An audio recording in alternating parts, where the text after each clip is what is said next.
ஏதாவது கேட்கணும்னு ஆசைப்பட்டா கேளுங்க. அந்த கேள்வி பதில் மட்டும் நீங்க போடுவீங்க. இப்ப நான் சொன்னது எதையும் போட மாட்டீங்க. தாராளமா கேளுங்க.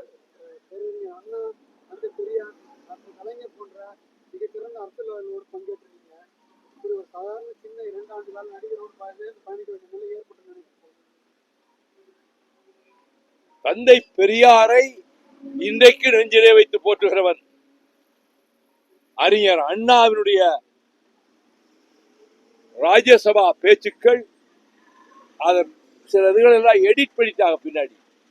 அதை பாராளுமன்றத்திலே மீண்டும் 2 வருஷத்துக்கு முன்னாடி அன்று என்ன 63 அண்ணா சொன்னாரோ, எதையெல்லாம் நீங்கள் நீக்கினீர்களோ அதையே திரும்ப நான் இப்படி சொன்னார் அண்ணான்னு அண்ணாவினுடைய இதை மீண்டும் பதிவு செய்து வைத்திருக்கிறவன் நான் தான்.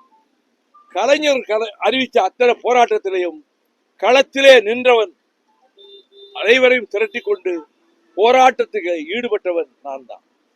கொலை பழி சுமத்தி நான் தூக்கி எறியப்பட்டேன். பொய்ப்பழி சுமத்தி இதை கேள்வி கேட்டீங்கள. நான் கொலை செய்வதற்கு திட்டமிட்டேன் புலிகளோடு சேர்ந்து என்று அபாண்டமான அக்கிரமமான 1% உண்மை இல்லாத உயிரை கொடுப்பதற்கு சித்தமாக இருந்த ஒருவரை கொலைகாரன் என்று பழி சுமத்தி வெளியேற்றியது. அதை பற்றி நீங்க என்ன சொல்றீங்க? இந்த கேள்வி கேட்டவர் தோழர் கேட்ட கேள்வி கேட்டீங்க. நான் அதெல்லாம் இல்ல. இந்த கேள்விக்கு பதில் சொல்லுங்க. அதை மறந்து அந்த கேள்விக்கு நான் கேட்ட கேள்விக்கு பதில் சொல்லுங்க. நான் கேட்கிற கேள்விக்கு நீங்க பதில் சொல்லவே தயாரா இல்ல. நீங்க நான் கேட்ட கேள்விக்கு பதில் சொல்லவே தயாரா இல்ல. நீங்க தான் கேள்வி கேட்க, நானும் கேட்பேன். அது உங்களுக்கு என்ன ரைட்டா? நீங்க தான் கேள்வி கேட்கணும், நான் கேள்வி கேட்க கூடாதா? உங்களுக்கு என்ன ரைட் இருக்கோ அந்த ரைட் எனக்கும் இருக்கு. நான் கேட்கிறேன். உங்ககிட்ட இருக்க உரிமையை தான் கேட்கிறோம். நீங்க இவ்வளவு பெரிய அரசியல் பழகிட்டு ஒரு சின்ன குழந்தையோட அரசியல் செஞ்ச நிலை ஏற்பட்டிருக்கு. சின்ன குழந்தை இல்ல, கலை உலகிலையும் சாவிச்சுட்டு ஸ்டெர்லைட்ல துப்பாக்கி சூடு நடந்து செத்து கிடந்தப்ப வந்த ஒரே நடிகர் அன்னைக்கு ராத்திரி விஜயர் ஒருத்தர் தான். அது தெரியுமா உங்களுக்கு? அந்த ஸ்னோலின் வீட்டுக்கு ராத்திரி 11 மணிக்கு வந்தது விஜய் மட்டும்தான், யாரும் அல்ல. அவர் பல ஆண்டுகளாகவே அவர் மக்கள் சேவை மையத்தை அமைச்சு நடத்திட்டு வந்தாரு. மக்கள் வெறுப்பின் உச்சத்தில் இருந்தார்கள். இந்த அரசு கமிஷன் கமிஷன் கமிஷன், நீங்க உங்களுக்கு எல்லாம் தெரியும், சொல்ல மாட்டீங்க. ஒரு சதுரடிக்கு இவ்வளவு ரேட் வச்ச ஒரே ஆட்சி திமுக ஆட்சி தான். கமிஷன், அது கட்டிங், கரப்ஷன், இதை ஒழிச்சிட்டாருல. இந்த கூட்டணியில இருந்தாங்க, நான் மறைக்காத செய்யறேன். கூட்டணி தான் இருந்தேன். கூட்டணியில இருந்துகிட்டு பேசுறது அயோக்கியத்தனம் இல்ல. கூட்டணிக்குள்ள இருந்துகிட்டே கூட்டணி அட்டாக் பண்றது என்ன அரசியல் தர்மம்?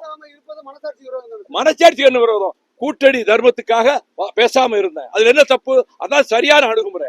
கூட்டணி இருந்துகிட்டே விமர்சனம் கூடாது. உங்க கருத்தை நான் ஏன் ஏத்துக்கணும்? இந்த திருக்குறள் என்கிட்ட சொல்லாதீங்க. நான் 1330 திருக்குறளை உங்ககிட்ட சொல்லுவேன். ஏங்க, ஒரு கட்சி கூட்டணியில இருந்துகிட்டு அவங்கள பத்தி கண்டம் பண்றது அது நாகரிகமா?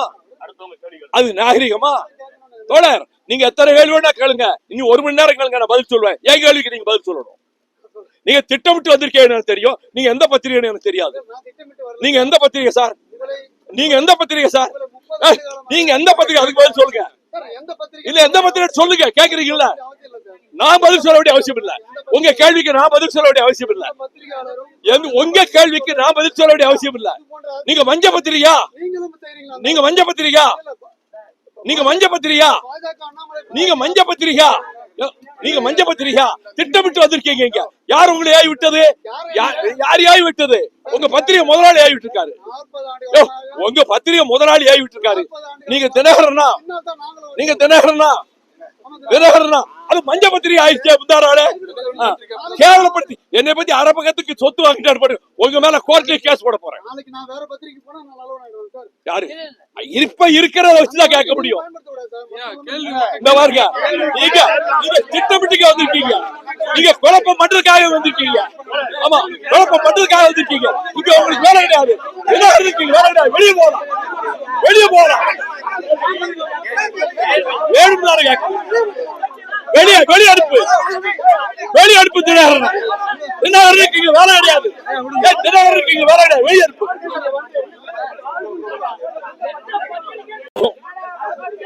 என்ன தலைவரை நீங்க வந்து கேட்டா மரியாதை விட்டு போ.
உட்காருங்கப்பா.